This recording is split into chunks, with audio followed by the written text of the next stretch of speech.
doccia per sempre una parte della doccia. Ci spieghi?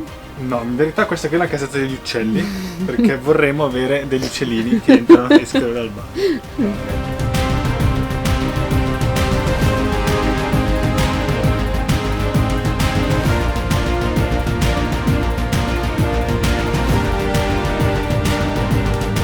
Diretta dal TUV Sud Rosenheim. Ci hanno detto di fare pure un giro che il nostro mezzo è sicuro, ma noi non ci fidiamo e lo stiamo tenendo d'occhio.